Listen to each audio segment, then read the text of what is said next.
जय हिंद मेरे सभी प्यारे बच्चों को। आई होप सभी बच्चे स्वस्थ, ज़बरदस्त और अच्छे होंगे। प्यारे बच्चों, बहुत ही इम्पोर्टेंट एक वीडियो जो आपके सारे डाउट्स मेडिकल से रिलेटेड ख़त्म कर देगा। अभी आपको पता नहीं है, जिनका रिजल्ट नहीं आया एयरफोर्स का बहुत बेसब्री से, all the students are eagerly waiting for the result of intake first 2027 air force X and Y group. इंतजार कर रहे हैं, लेकिन मुझे पता है कि अभी आपको रिजल्ट आने के बाद सिलेक्शन हो जाएगा, आप खुश हो जाओगे कि नौकरी लग गई। लेकिन बहुत मैं आपको बिल्कुल ग्राउंड रियलिटी बता रहा हूँ, हकीकत। मेरे पास हर बार 250 से 300 बच्चा फेज 2 के लिए आता है, लेकिन लास्ट में केवल 100 बच्चा रह जाता है ग्रीन कार्ड होल्डर, क्योंकि बाकी के सबसे ज़्यादा निकलने वाले बच्चे वो मेडिकल में ही हैं। सबसे बड़ी गलती जो बच्चा करता है, मुझे पता है मैं कितना भी कहूँगा फिर भी बच्चा ये समझेगा कि शायद मेरा कोई लाभ है इसलिए मैं बोल रहा हूँ। लेकिन जो भी आपको कहीं भी दिखा लो, मैं अपनी आंखें नहीं कह रहा, लेकिन यार कोई भी मेडिकल डिफॉर्मिटी है, प्लीज अपना एक बार प्री मेडिकल चेकअप जरूर करा लो। कोई भी मेजर पॉइंट निकलता है वो अभी ठीक हो सकता है, अभी 2 से ढाई महीने हैं, बाद में कुछ नहीं हो सकता। मेडिकल एक बार मिल गया, उसके बाद 15 से 20 दिन मिलेंगे, रीमेडिकल में कुछ नहीं होगा। इसलिए ये वीडियो में लेकर आया हूँ। कौन कौन से वो पॉइंट हैं जिनमें बच्चे होंगे सबसे ज्यादा बाहर 100%, मतलब कौन कौन सी चीजें प्रॉपरली चेक की जाएंगी, सब कुछ देखा जाता है। भारत में इस टाइम सबसे टफ मेडिकल वो है एयरफोर्स का मेडिकल। कहीं नहीं होता, ना आर्मी का, ना नेवी का, ना किसी और एग्जाम का, एसएससी जीडी किसी का भी नहीं। सबसे टफ मेडिकल है एयरफोर्स का। और हर बार बच्चा कम से कम 5 से 6 हजार बच्चा जीडी के बाद में जब वो जाता है तो वो मेडिकल आउट हो चुका होता है। मैं डायरेक्टली चलता हूं बिना देरी किए हुए। प्यारे बच्चों, सबसे बड़ी बात है, पहला पॉइंट क्या है ये, किस में चेकअप होगा भाई? रिफ्रैक्टिव विजन चेक होता है। रिफ्रैक्टिव विजन मतलब आंखों की दृष्टि। मैं बिल्कुल गांव की भाषा में, मोटी भाषा में आपको बताऊंगा, जिससे आप पूरी बात को समझ पाए। मायोपिया, लॉन्ग वीडियो हो सकता है, मैं जानता हूं, आप 2 की स्पीड पर देख लीजिएगा, मुझे कोई दिक्कत नहीं है, लेकिन वीडियो लॉन्ग होगा क्योंकि सब कुछ बताना होगा। रिफ्रैक्टिव विजन चेक होगा, मायोपिया, हाइपरमेट्रोपिया, निकट दृष्टि, दूर दृष्टि, आंखों में कन्वर्जेंस चेक होगा, भैंगापन तो नहीं है, स्क्विंट आई तो नहीं है। आंखों के ही 3 से 4 चेकअप अलग अलग तरीके से होंगे, ध्यान रखना। वो सारे डाउट्स यदि आप चाहते हो क्लियर हो जाएं तो आप मेरे प्री मेडिकल चेकअप पर आकर अपना मेडिकल चेकअप करा सकते हैं। आंखों का विजन 6/9 तक अलाउड है अकॉर्डिंग टू ऑफिशियल नोटिफिकेशन, याद रखना। उससे ज़्यादा आंखें हैं तुरंत आप अपना दिखाइए और उसके बाद आप सॉल्यूशन पूछ सकते हैं, ठीक है ना। सबसे पहले आंखों का चेकअप, इसमें बच्चे कलर ब्लाइंडनेस CP2 तक अलाउड है, कलर परसेप्शन ग्रेड 2 तक अलाउड है, ऑफिशियल नोटिफिकेशन में लिखा हुआ है। उससे ज़्यादा प्यारे बच्चे बिल्कुल भी नहीं चलेगा। 38 प्लेट की जो स्टैंडर्ड प्लेट होती है, बुक होती है, इसे हारा बुक बोलते हैं, उससे आपका ये चेक किया जाएगा। याद रखना, इसमें पिछली बार मेरे ही 3 से 4 बच्चे जो बहुत अच्छे थे, जिन्होंने फिजिकल पास किया, जिन्होंने जीडी निकाला, एसआरटी निकाला, वो आउट हो गए। ईयर डिफॉर्मिटी, कानों में कोई एक पॉइंट चेक नहीं है, कान के पर्दे में छेद हुआ तो ear perforation, tympanic membrane perforation, कान के पर्दे पर सफेद धब्बे हुए, टिम्पेनिक मेम्ब्रेन स्लेरोसिस, कान से सुनाई नहीं देना, CMOS अनेबल टू हियर, मतलब otitis media unable to hear, tympanic membrane otosclerosis बोलते हैं उसको। कानों में बहुत गंदगी है, उसको इम्पैक्टेड ईयरवैक्स बोलते हैं। शायद मैं कोई बताएगा नहीं आपको, मैं सब कुछ बता रहा हूँ। कानों में क्या क्या चेकअप होगा, सेम मशीन से चेकअप होगा, ऑटोस्कोप से आप जा करके ऑटोस्कोप से दिखा सकते हैं, ठीक है ना। ये सारी चीज़ें क्या क्या पॉइंट है। फ्लैट फीट, बहुत ज़्यादा फ्लैट फीट अलाउड नहीं है, और बहुत ज़्यादा यदि हाई आर्क हुआ, गड्ढा बहुत ज़्यादा हुआ पैर के बीच में, बहुत ज़्यादा ऐसे गड्ढा हुआ भी, ये भी अलाउड नहीं है। एक होता है फ्लैट फीट पट्ट पैर, पैर बिल्कुल पट्ट है, ये अलाउड नहीं है, और दूसरा ये भी अलाउड नहीं है जो हाई आर्क है। नॉर्मल फीट तो हो गया, लेकिन बहुत ज़्यादा पैर में ऐसे है, ठीक है, ये पैर है और उसमें बहुत ऐसे ऐसे करके पैर है, तो याद रखना ये हाई आर्क हो गया, इसको पेस वेरस बोलते हैं। मेडिकल टर्म में पेस प्लानस बोला जाता है फ्लैट फीट को। इसके लिए भी सॉल्यूशन है, इंसोल आते हैं, सब कुछ सॉल्यूशन मिलेगा।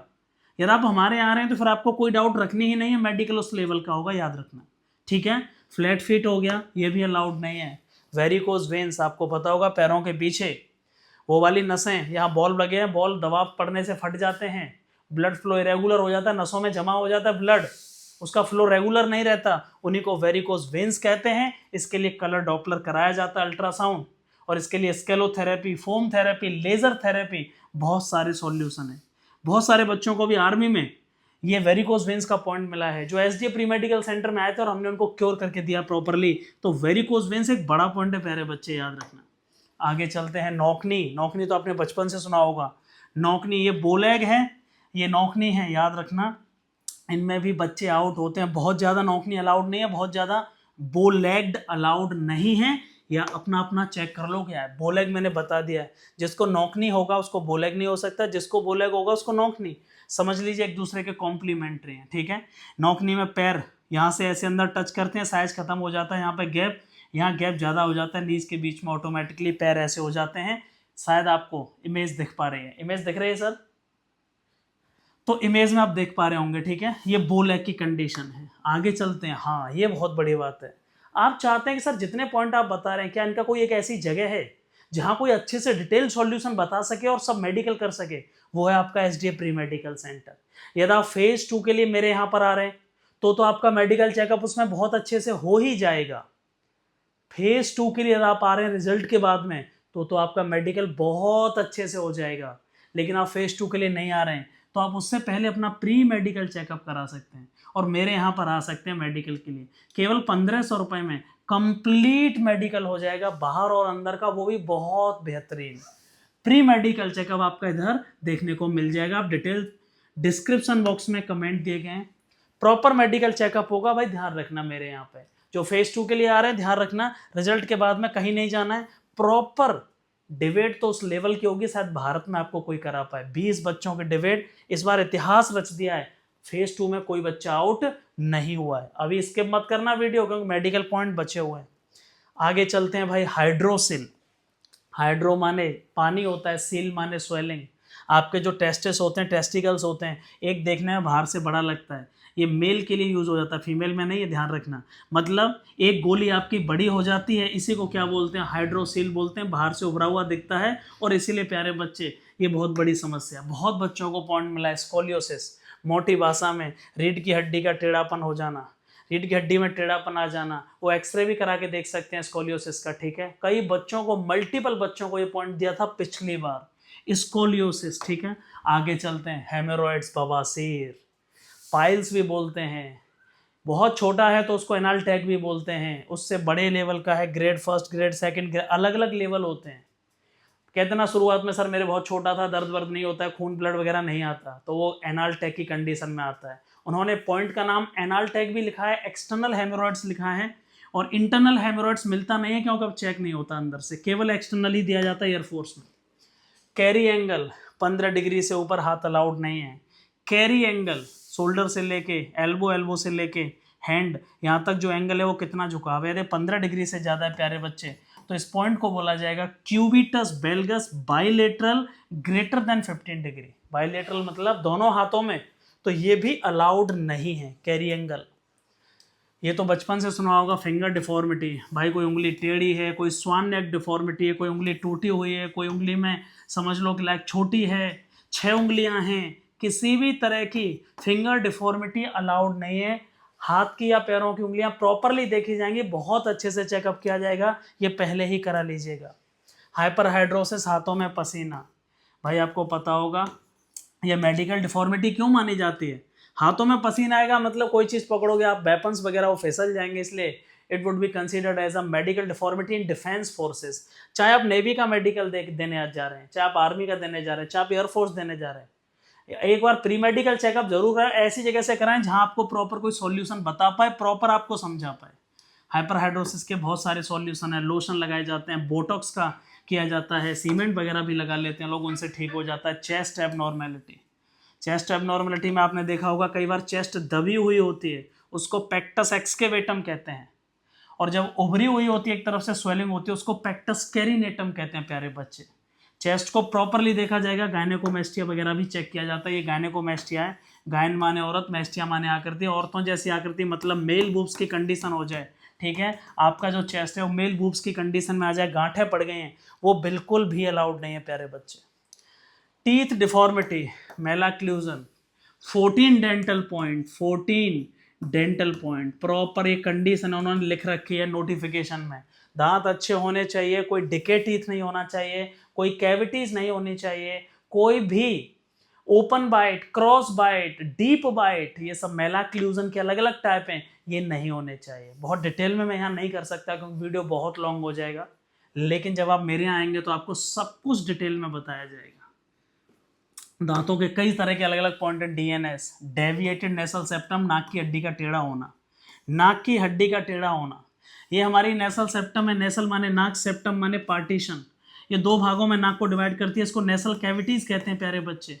जब ये लेफ्ट और राइट में टेढ़ी होती है, इसी को डीएनएस लेफ्ट और डीएनएस राइट कहते हैं। इसके लिए सेप्टोप्लास्टी होती है, मतलब सर्जरी हो जाती है, जिसको ठीक होने में 7 दिन लगते हैं। ये सब अभी करा लो भाई, बच्चे निकले हैं, मैं मजाक नहीं कर रहा हूँ, बच्चे निकले हैं। प्लीज भाई जो भी डिफॉर्मिटी अभी करा लेना, अभी कुछ नहीं बिगड़ा है, रिजल्ट के बाद भी करा लेना, कोई दिक्कत नहीं है। फेज 2 पढ़ने आओ ना, कहीं भी जाओ, मेरे यहाँ कहीं भी, उस दौरान करा लेना। मेरे यहाँ तो आपको एक सुविधा और मिल जाएगी, आप फेज 2 के लिए आए, कोई मेडिकल डिफॉर्मिटी निकली, आप छुट्टी लेके जा सकते हो, उतने दिन हम आपके बाद में पढ़ा दिए जाएंगे। ये बड़ा पॉइंट है, बच्चे बाहर हुए हैं। अगला चलते हैं, वेरिकोसिल। वेरिकोसिल क्या होता है सर? बहुत सिंपल है, आपके टेस्टिकल जो प्राइवेट पार्ट होते हैं उससे लेकर और पेनिस तक जो ब्लड फ्लो होता है, वो वाली नसें जो होती हैं उनमें स्वेलिंग आ जाती है। वेरिकोसिल, वेरिकोसिल में आपने सुना होगा, कहा जाता है कि पुरुषों में नपुंसकता आ जाती है। It leads to infertility in males specially. Varicocele बहुत सिंपल है, इसके भी अलग अलग ग्रेड होते हैं, ठीक है ना। यहाँ स्वेलिंग आएगी ये वाली नसों में, इसी को वेरिकोसिल कहा जाता है। प्यारे बच्चे, एक बहुत बड़ी बात, ये तो बाहर के चेकअप हो गए, लेकिन एयरफोर्स में जितने बाहर के चेकअप हुए हैं उससे ज़्यादा इंटरनल चेकअप होते हैं, ध्यान रखना। और बच्चे कहाँ ज़्यादा निकले मैं ये भी बता दूं, बाहर के चेकअप में तो निकले ही हैं, लेकिन इंटरनल में भी कम नहीं निकले। ये बच्चों को बड़ी गलत फहमी है। बच्चा कहता है सर मैं तो ऊपर से बहुत फिट हूँ, अरे कोई दिक्कत नहीं सर, सीधे जॉइनिंग पर जाऊँगा, लो सर बेलगाम पहुँच गया। नहीं, इतना आसान नहीं है। आपको जानकर आश्चर्य होगा, थोड़ा डेटा बता रहा हूँ, कोई नहीं बताएगा। 19,000 बच्चे पिछली बार रिटन क्वालिफाई किए, पता है आपको? 19,000। जब से स्टेट वाइज हुआ है, मैं फर्स्ट 2026 की बात कर रहा हूँ रिटन में, और केवल ज्वाइनिंग कितने की हुई? 5100 और प्लस 250 स्टैंड बाई, लगभग मतलब 5400 बच्चे। ये सब निकले तो कहाँ निकले? Physical, SRT, GD, medical checkup, सबसे ज़्यादा मेडिकल में आउट होते हैं। इसका मतलब क्या हुआ प्यारे बच्चे? यदि आपने अभी नहीं कराया तो समझ लेना कि फिर ये सब ऐसे ही जाना है। इंटरनल मेडिकल में क्या क्या चेकअप होना है? पूरा कंप्लीट ब्लड काउंट होना है, सीबीसी बोलते हैं, कंप्लीट ब्लड काउंट। समझ पा रहे हो कि नहीं समझ पा रहे हो? पूरा मेडिकल में ब्लड काउंट होगा, हीमोग्लोबिन हो गया, प्लेटलेट हो गया, टीएलसी हो गई, टोटल ल्यूकोसाइटोसिस काउंट हो गई, डीएलसी हो गई। डिटेल में शायद बताना या बेवकूफ़ी है, क्योंकि आपको समझ जाना है। यूरिन का कंप्लीट एग्जामिनेशन होगा, ब्लड शुगर खाना खाने से पहले और खाना खाने के बाद प्रॉपरली चेक होगा, ध्यान रखना। लिपिड प्रोफाइल आप जानते हैं, कोलेस्ट्रॉल वगैरह सब चेक करने के लिए कोलेस्ट्रॉल का भी चेकअप होता है, उसको लिपिड मैंने यहाँ लिख दिया। लीवर फंक्शन टेस्ट में प्रॉपर देखा जाएगा, एसजीओटी, एसजीपीटी, सीरम बिलिरुबिन, खून में पीलिया वगैरह तो नहीं है प्यारे बच्चे। Kidney function test, KFT. प्यारे बच्चों, एक बात यहाँ रोकना पड़ रहा है, बहुत सारे लोग मेरे पीछे लगे हुए हैं बुराई करने में। मैं एक्चुअली बहुत वैसा हूँ, एक हार्ड वर्किंग, अपने मुंह से बोल रहा हूँ, मेहनती इंसान हूँ, और प्लस मैं किसी भी चीज़ में 100% अपना देने की कोशिश करता हूँ। बहुत सारे लोग आपको मेरे बारे में खराब बोलेंगे, भाई ऐसा है वैसा है, ध्यान रखना उनकी बातों में ना आए। और मैं उनसे भी डायरेक्टली कहना चाहता हूँ, और कभी वो इस वीडियो को देखेंगे तो आप कितना भी जोर लगा लीजिएगा, ध्यान रखना, hard work always page of. मेहनत का रंग हमेशा ध्यान रखना बेटा। मेहनत कर रहा हूँ मैं, और इसलिए तुम जितना जोर लगा लो, अकेडमी, मेरा मेडिकल सेंटर और बाकी चीज़ें कभी बंद होने वाली नहीं जब तक मैं नहीं चाहूँगा। ECG, electrical activity of heart, electrocardiogram, electrical activity, heart beat बढ़ी हुई तो नहीं है, हार्ट बीट नीचे तो नहीं है, उसको नाम बोलते हैं, मैं अब ज़्यादा नहीं बता रहा हूँ यहाँ पे। जैसे ईसीजी में पॉइंट होते हैं, ECG abnormality bradycardia, ECG abnormality tachycardia, tachycardia मतलब हार्ट बीट हाई है, ECG abnormality inversion in IVF flow, ठीक है, इको वगैरह में जो फ्लो है। ईसीजी कंप्लीट होगा। कार्डियक प्रोफाइल मतलब इसमें यही चेकअप होता है, अलग से नहीं होती कार्डियक प्रोफाइल, ईसीजी होता है बस केवल। अल्ट्रासाउंड नहीं होता, लड़कियों के लिए होता है, लड़कों के लिए अल्ट्रासाउंड नहीं होता, याद रखना। पेट का अल्ट्रासाउंड केवल लड़कियों के लिए, टीएमटी नहीं कराया जाता, केवल ईसीजी होती है। टीएमटी ईसीजी का ही बड़ा रूप है, डिटेल्ड ईसीजी को टीएमटी कह लो। चेस्ट एक्सरे प्रॉपर होता है, पीए व्यू, आपके चेस्ट का पीए व्यू का चेस्ट एक्सरे किया जाता है, कहीं आपको लंबे समय से जुकाम तो नहीं है, कहीं टीबी तो नहीं है, कहीं फेफड़ों में कोई कमी तो नहीं है, कहीं आपका क्या कहते हैं चेस्ट एक्सरे, कोई पसलियां वगैरह, रिप्स वगैरह ब्रोकन तो नहीं है, टूटी हुई तो नहीं है। प्यारे बच्चों, ये वो मेडिकल है जो मैंने पूरा बताया, बाहर और अंदर का, जो एयरफोर्स में होना है। मैं पिछले 10 साल से एक बात कहना चाह रहा हूँ, सबसे ज़्यादा बच्चे जो निकले हैं वो केवल किस में निकले हैं, मेडिकल में ही आउट हुए हैं। तो यदि आपको कोई भी मेडिकल डिफॉर्मिटी है, भाई मैं ये नहीं कह रहा मेरे यहाँ आओ, आप कहीं भी लेकिन चेक करा लो। अभी नहीं कह रहा कि अभी आप रिजल्ट तक भले रुक जाओ, रिजल्ट के बाद तुरंत चेक करा लो, कोई दिक्कत नहीं, लेकिन लास्ट के भरोसे मत बैठे रहना। आपने जीडी क्लियर कर लिया, अब आप मेडिकल देने जा रहे हो और आप देख रहे हो कि कहीं कोई दिक्कत, कुछ नहीं हो पाएगा। थैंक यू सो मच, बहुत बहुत आभार प्यारे बच्चों, एंड लव यू ऑल।